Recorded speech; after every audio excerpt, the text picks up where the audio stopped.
Welcome to Fast Tip Friday. This is Amy Bowser-Rollins with Litigation Support Guru. In today's tip, I want to talk about the Vlookup function in Excel. So this is a comparison of two lists of Bates numbers. And as you can see, the second list has less numbers. So I want to find out which one of the Bates numbers in the first list are not in the second list. So the first step I did is I highlighted all of the cells in the first list and I gave it a name of first list. So I typed a name right in there. So I did the same thing for the second column. And if you want to see what the names are, you can go to Formulas, Name Manager, and these are the names that I assigned them and the ranges that apply. Okay? So the next thing I did is in the third column, I created my Vlookup formula. So what it's looking for is after the function, it's looking for what is the value that I want to look for. So in this case, it's the first value in the first column. And then the second value it's looking for is where do you want me to look for it? So that's this list. And then the number one is which column do you want to present back to you in the results. So in this case, I just chose 1, so it'll give me the number it was looking for. And then the last value is whether or not you want to find exact matches or not. So I chose false, which means I want the exact matches. So I wanted to find exactly this Bates number. Okay, so then once the formula was in there, I copied it all the way down, and this is the default results you get.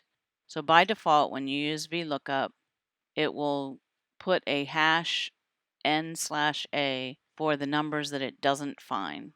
Okay? Now, this may be just fine for you, and you're done and you can move on. But I wanted to show you if you have a really long list and you don't want to have to go hunting and pecking for the values. I mean, these stand out pretty good, so this might be fine for you. But just in case, I wanted to show you a couple different options you can use. So one of them is adding a function called isNA. So I added a function right before the VLOOKUP function called isNA. And that allowed me to look for the hash NAs by default and automatically add true false instead. So if it's true, it's missing. And if it's false, it's already there. So this is just a different way to present it. A lot of people want something that's either or and not. So this is full of different values, right? And this has two values. It's either on or off.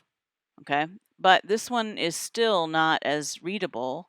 It has the same problem as this list that you got to go find all the NAs in between. You got to find all the trues in between. So then I took it one step further and I added an if-else function.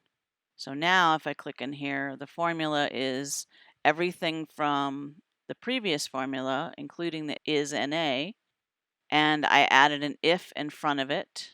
And then I added so when you use the if function, you get it, if it's this, put this, if it's true, put this, if it's false, put this.